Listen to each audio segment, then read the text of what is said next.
El que habita al abrigo del Altísimo morará bajo la sombra del Omnipotente. Diré yo a Jehová, esperanza mía y castillo mío, mi Dios en quien confiaré. Él te librará del lazo del cazador, de la peste destructora. Con sus plumas te cubrirá, y debajo de sus alas estarás seguro. Escudo y adarga es su verdad. No temerás el terror nocturno, ni saeta que vuele de día, ni pestilencia que ande en oscuridad, ni mortandad que en medio del día destruya. Caerán a tu lado 1000, y 10,000 a tu diestra, mas a ti no llegará. Ciertamente con tus ojos mirarás y verás la recompensa de los impíos, porque has puesto a Jehová, que es mi esperanza, al Altísimo por tu habitación. No te sobrevendrá mal, ni plaga tocará tu morada, pues a sus ángeles mandará acerca de ti, que te guarden en todos tus caminos. En las manos te llevarán, para que tu pie no tropiece en piedra. Sobre el león y el áspid pisarás. Hollarás al cachorro del león y al dragón. Por cuanto en mí ha puesto su amor, yo también lo libraré. Le pondré en alto por cuanto ha conocido mi nombre. Me invocará y yo le responderé. Con él estaré yo en la angustia. Lo libraré y le glorificaré. Lo saciaré de larga vida y le mostraré mi salvación.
Seguimos, hermanos, añorando la bendición de congregarnos, de reunirnos una vez más.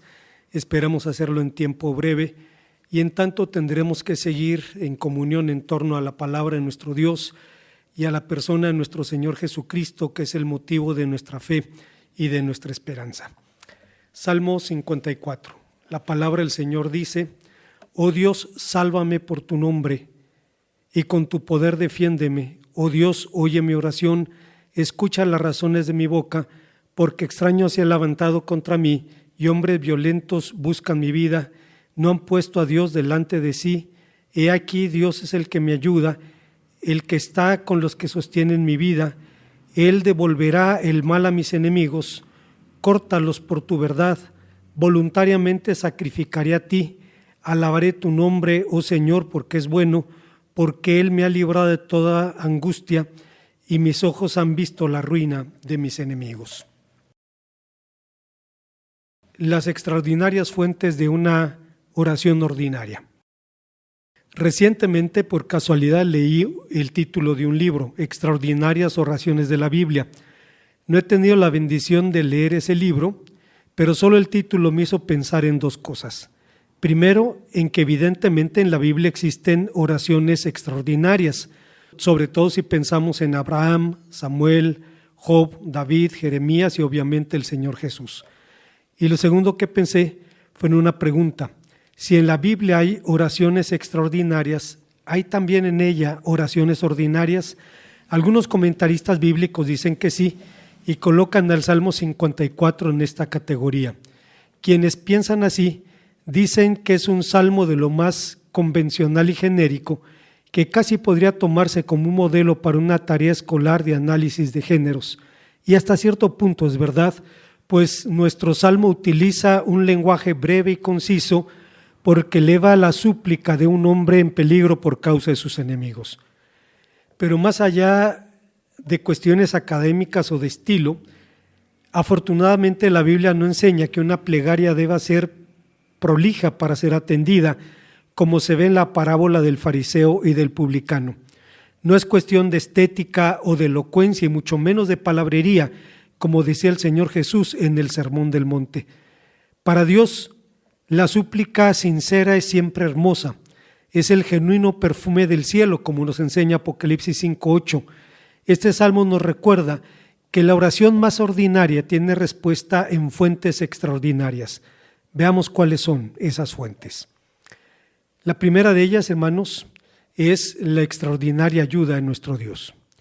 Primeramente debo aclarar que de ninguna manera estoy en contra de una oración elocuente. Tuve la bendición de conocer el Evangelio en una pequeña congregación rural donde prácticamente algunos de sus miembros aprendieron a leer con la Biblia y cuando oraban la citaban en sus plegarias, actualizando, por así decirlo, las súplicas de los salmos en sus propias circunstancias. Eran ruegos vibrantes, impregnados por el dulce aroma de la palabra de Dios. Añoro todavía la plegaria de mis hermanos y hermanas que me enseñaron a orar.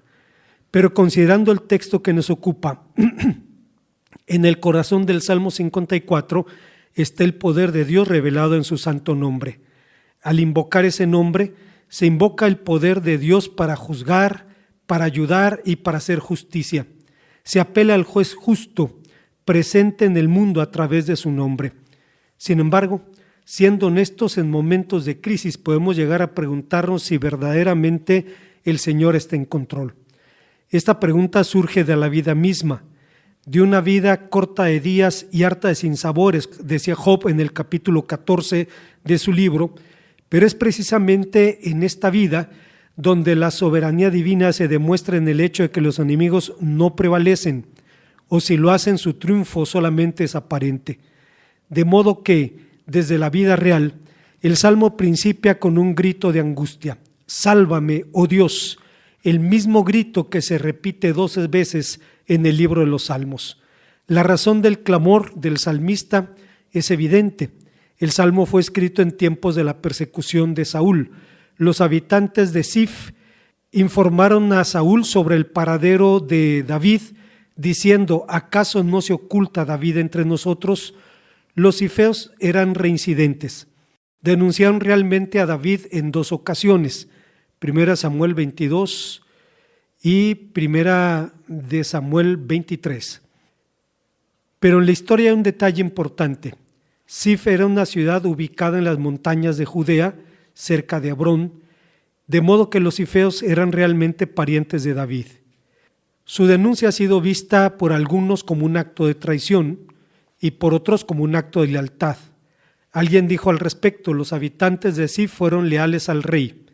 La Biblia no dice si ellos sabían o no de la decisión tomada por Dios en torno a David y Saúl, pero tomaron la decisión que les pareció lógica y correcta en el momento, y fue apoyar al rey denunciando al fugitivo hijo de David. La información de los habitantes de Zif era correcta. El monarca movió su ejército y se dispuso a atraparlo. Desde el punto de vista humano, la situación de David era complicada, mientras que la de Saúl era confortable. Era el juego del gato y el ratón, con todo a favor del gato. La situación, pensándola desde un punto de vista humano, era imposible para David, a pesar de haber sido elegido por Dios. Pero justamente en esta última frase está la solución del problema. Dios no te abandona, por mala que sea tu situación, si Él es tu elegido. El temor pudo ser otra de las motivaciones de los zifeos. La masacre de Nob fue una evidencia de la política de Saúl contra la disidencia, 1 Samuel 23. Aunque dicha masacre ocurrió después, no se necesita un coeficiente intelectual de 140 para saber lo que un paranoico poderoso puede hacer. No es necesario un premio Nobel para deducir lo que es capaz de hacer un loco con autoridad y con iniciativa. Durante el régimen del terror de la Alemania nazi, muchos ciudadanos comunes se convirtieron en informantes de la Gestapo simplemente por temor. Su colaboración hizo posible la aniquilación de millones de judíos, gitanos, homosexuales, testigos de Jehová, comunistas, sindicalistas, etc. Sin su ayuda el holocausto hubiera sido imposible. Si la motivación de los zifeos era un asunto de temor o de lealtad, para David era exactamente igual. Recibir una puñalada por la espalda y escuchar "lo siento, no es nada personal", como suelen decir los norteamericanos, no te quita la puñalada. Pero David contaba con la ayuda del Dios Todopoderoso. ¿En qué consistía esa ayuda? El verbo ayudar es utilizado por primera vez en la Biblia en la bendición de Jacob a José, donde el patriarca declaró: por el Dios de Jacob que te ayuda, Génesis 49:25. En el Salmo 54, David declara a Dios su ayudador, participio que se utiliza de varias formas en los salmos. En el Salmo 10:14 dice: a ti se acoge el desvalido, tú eres el amparo del huérfano. En 21:11 suplica: no te alejes de mí, porque la angustia está cerca, sé tú mi ayudador. En el marco del juicio divino, David suplicaba en el Salmo 30: oye, oh Dios, ten misericordia de mí, sé mi ayudador. En el Salmo 72:12 dice: porque él librará al menesteroso que clamare y al afligido que no tuviera a quien le socorra. Isaías habló de la ayuda divina en una de sus más hermosas promesas: no temas porque yo estoy contigo, no desmayes porque yo soy tu Dios que te esfuerzo, siempre te ayudaré, siempre te sustentaré con la diestra de mi justicia. Con cuánta razón, diría Carlos Spurgeon, David veía enemigos por todas partes y ahora con alegría mira al lado de sus defensores y ve a uno cuya ayuda es mejor que la ayuda de todos los hombres. Se siente lleno de gozo y reconoce al divino campeón y grita: ¿qué importa el número y la violencia de nuestros enemigos cuando Él levanta el escudo de su omnipotencia para preservarnos y la espada de su poder para ayudarnos? Poco nos importan los desafíos de los enemigos mientras tengamos la defensa de Dios. Hay una segunda idea en este pasaje. El texto nos habla de las fuentes extraordinarias de la oración ordinaria, y una de esas fuentes extraordinarias es el apoyo divino. En mayo del 2018, Mahmoud Gassama, un migrante de Mali radicado en París, caminaba en la calle cuando escuchó gritos de un grupo de personas que estaban frente a un edificio. Siguió la mirada de la gente que, horrorizada, observaba cómo un niño colgaba de una mano de uno de los barandales del edificio. Sin pensarlo, Gassama escaló la herrería exterior del edificio y en 7 segundos alcanzó a la criatura, a la que sujetó y llevó a un lugar seguro. Los testigos le aplaudieron y ovacionaron. Emmanuel Macron, el presidente de Francia, anunció que otorgaría la ciudadanía francesa al héroe, y toda la clase política francesa, incluida la ultraderecha tradicionalmente antiinmigrante, elogió la decisión presidencial como un reconocimiento justo a la hazaña del héroe. Esto nos recuerda que el segundo fundamento de la plegaria de David era justamente el apoyo divino. Apoyar significa sostener en el sentido de ayudar a alguien para que no caiga. Este es uno de los llamados verbos de salvación, es decir, de esos términos que la Biblia cifra para describir el amor divino. Debemos recordar que en las escrituras hebreas salvar significa literalmente proveer ayuda extraordinaria. Tenía el sentido de librar de un peligro que podía ser desde una enfermedad hasta la muerte misma. En el mensaje de los profetas, salvación fue adquiriendo un sentido espiritual, el sentido que hoy día los cristianos damos por sentado y que, por cierto, los judíos casi no utilizan porque para ellos está manchado por asociación. Los judíos utilizan raramente la palabra salvación porque para ellos tiene cierto tufo cristiano. Pero volviendo a nuestro asunto, en sentido literal el profeta Amós describe con el verbo apoyar a alguien que, agotado, pone su mano en la pared para sostenerse después de escapar de un oso y de un león. Capítulo 5, versículo 19. Apoyar significa también socorrer. A través de su bendición, Isaac socorrió, es decir, proveyó a Jacob con toda suerte de bienes. Génesis 27:37. El libro de los Salmos promete que cuando el hombre cayere no quedará postrado, porque el Señor sostiene su mano. Salmo 37:24. Juan Calvino decía sobre este texto: el significado simple es que cuando Dios visita a sus siervos con graves aflicciones, al mismo tiempo las mitiga para que no desmayen debajo de ellas, como Pablo cuando dice: perseguidos pero no abandonados, derribados pero no destruidos, según los Corintios 4:9. De estas palabras aprendemos que los piadosos, aunque sirven a Dios sinceramente y llevan vida sin culpa, a menudo son afligidos por varias pruebas, y que la única diferencia entre ellos y los incrédulos es que las caídas de los justos no son mortales. Los eruditos siguen discutiendo si los héroes nacen o se hacen, pero si los que ignoran el asunto no saben la respuesta, un servidor mucho menos. Lo que sí sé es que Dios nos sostiene de su mano porque está en su naturaleza hacerlo. Dios no reacciona de forma súbita a los problemas inesperados. No apoya a sus siervos por heroísmo. Lo hace porque actuar así está en su corazón. David lo sabía por experiencia y por eso incluso en la hora de la angustia podía decir: en paz me acostaré y asimismo dormiré, porque solo tú, Señor, me haces vivir confiado. Por la misma razón, en el Salmo 145 se dice: sostiene el Señor a los que caen y levanta a los oprimidos. En esa misma línea de pensamiento, Carlos Spurgeon decía que los que caen en nuestra raza son esquivados por todos, y es la ternura particular del Señor que sea precisamente a ellos a quienes mira, aun cuando sean los principales pecadores y los menos considerados de la humanidad. Los que caen entre nosotros fácilmente son pisoteados por los fuertes. Su timidez y dependencia hace de ellos las víctimas de los orgullosos y dominantes. A ellos también el Señor sostiene con su mano. ¿Cuál era entonces la fuente de la seguridad de David? Era la fidelidad de Dios a su palabra.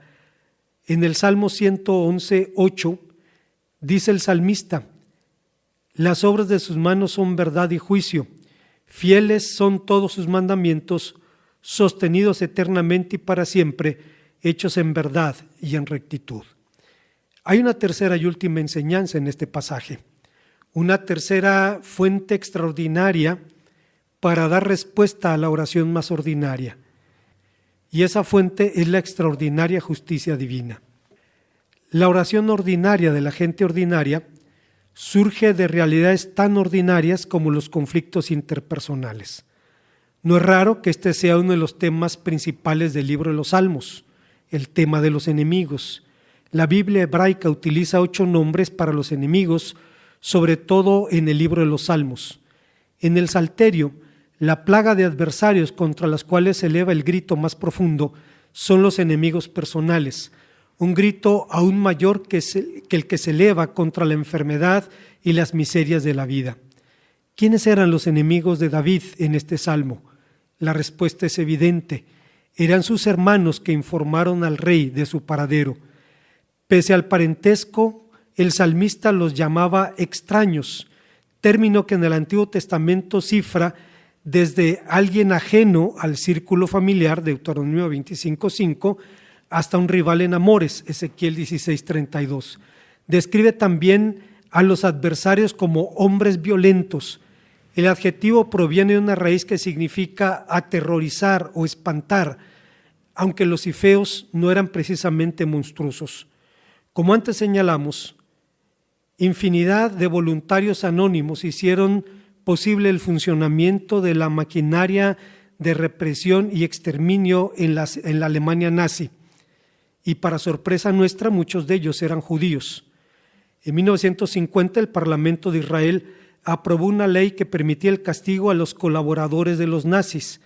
Al final de ese año se informó que 120 personas sospechosas de haber cometido crímenes contra el pueblo judío estaban en el territorio de Israel, de las cuales 8 eran cristianos y 112 eran judíos.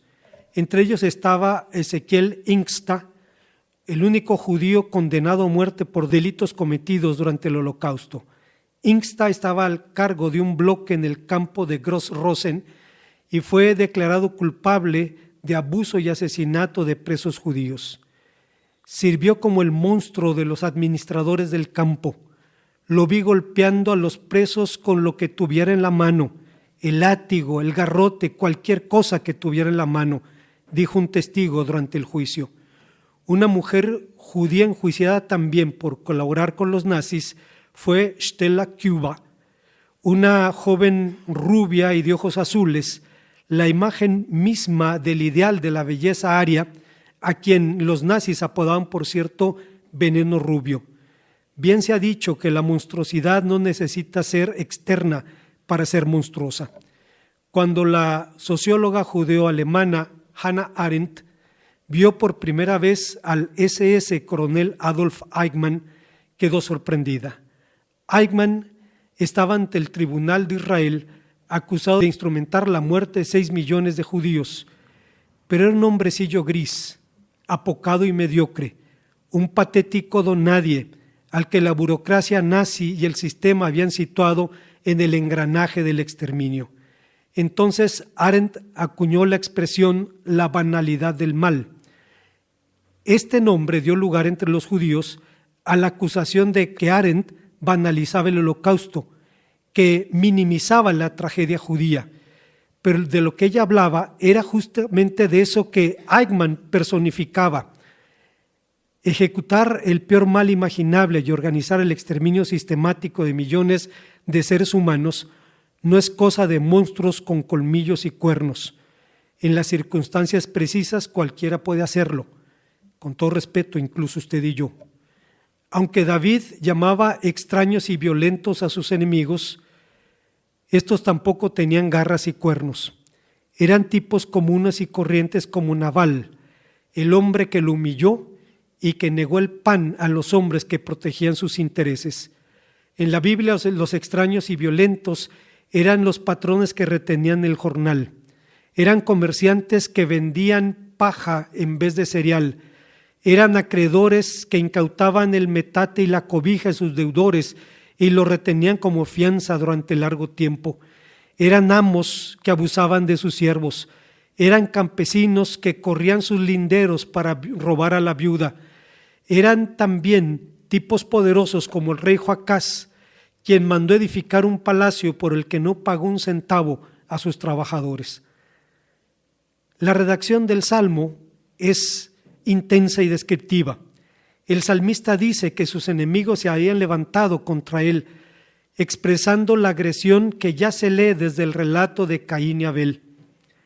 El término suele tener un sentido militar, como en el Salmo 3, pero donde la Reina Valera 60 traduce vida, David hablaba de nefesh, hablaba de su alma, de su respiración, de su cuello, que para el caso era lo mismo. Buscar el cuello significa buscar la vida de alguien, lo opuesto a buscar el rostro, que significa visitarlo amistosamente. En suma, David oraba a Dios porque sabía que Él es juez justo. Su oración se basaba en el fundamento de que Él devolverá el mal a sus enemigos. David sabía que los molinos de Dios muelen despacio, pero muelen muy fino, que en su momento, como diría Job en el capítulo 34 de su libro, Dios dará a cada uno conforme a sus obras. Como conclusión, el pasado 26 de abril, en Puerto Plata, República Dominicana, el profeta Mildomio Adames, el peregrino, tomó una cruz y, seguido por una multitud, la plantó en las aguas del Atlántico Dominicano. Forzó luego las puertas de la catedral del lugar y desde allí decretó el fin de la pandemia del COVID-19. El lunes ya puede decir al mundo y a la República Dominicana y a muchos países del mundo que no tendrán la enfermedad porque Dios ya nos limpió. Lo curioso es que sus seguidores llevaban cubrebocas, lo que me llevó a preguntarme si realmente creían o no en su profecía, pero dadas mis limitaciones, alguien me ayudó explicándome que usaban cubrebocas porque era domingo y la sanidad llegaría hasta el lunes. El hombre es católico romano, pero al margen de credos, no podemos aceptar o rechazar declaraciones de este tipo así nada más porque sí. Junto al sentido común, debemos reservarnos el derecho de juzgarlas a la luz de la Biblia, pero llama la atención las quejas del profeta de haber sido pisoteado y maltratado. Se quejaba de cierto cantante dominicano a quien quería encomendar la tarea de escribir una canción sobre su profecía, pero el cantante no quiso recibirlo. Como no hubiera sido un don fulano el que llegó, reprochaba a Mildomio. Lo cierto es que nadie necesita una investidura especial para acceder al corazón de Dios. Nadie necesita ser un gran profeta o un humilde profeta para llevar a Dios su súplica. El doctor Martin Lloyd Jones hablaba de eso a lo que podríamos llamar una humildad que ladra cuando decía: recuerdo que una vez tuve que predicar en una ciudad. Al llegar el sábado por la noche, un hombre estaba esperándome en la estación y de inmediato me pidió la valija, o más bien me la arrebató por la fuerza. Luego empezó a hablarme así: yo soy diácono de la iglesia en la que usted va a predicar el domingo en la mañana, no soy nadie, soy realmente alguien sin importancia, no cuento para nada, no soy un gran hombre de la iglesia, no soy más que uno de esos que llevan la valija del ministro. Estaba ansioso por hacerme saber cuán humilde y pobre de espíritu era, pero por la misma ansiedad en hacérmelo saber, negaba lo mismo que trataba de dejar por sentado. Este tiempo demanda de nosotros una oración eficaz, una oración humilde, una oración como aquella de la que William MacDonald dice: la oración debe ser hecha con sencillez, creyendo y sin preguntar, porque es posible que nuestra ansia de orar sea absorbida por los problemas teológicos de la oración. Es mejor orar que resolver los misterios de la oración. Que los doctores en teología tejan sus teorías acerca de la oración, pero que los creyentes sencillos asalten las puertas del cielo con infantil confianza. Fue San Agustín quien dijo: los simples toman el cielo por la fuerza, y nosotros, con toda nuestra ciencia, no nos elevamos más allá de la carne y de la sangre. En síntesis, los recursos extraordinarios de una oración ordinaria están en el extraordinario carácter de nuestro Dios. Es Él quien convierte la plegaria más ordinaria en el auténtico perfume del cielo. Oremos entonces con esa confianza. Oremos a nuestro Dios. Gracias, Padre, te damos porque nos permites venir a tu palabra y encontrar que puedes entender y escuchar nuestros balbuceos, que puedes entender nuestras torpezas, que tu Espíritu Santo intercede por nosotros cuando no sabemos orar como conviene, y que, Padre, a final de cuentas, la fuente de la respuesta a las oraciones más ordinarias está en tu extraordinario carácter, el Dios eterno y todopoderoso que se inclina a escuchar a sus siervos. Te rogamos, Señor, que sea así, en el nombre de Cristo. Amén.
Una vez más, damos gracias a Dios por la bendición de adorar, aunque no sea compartiendo el espacio físico.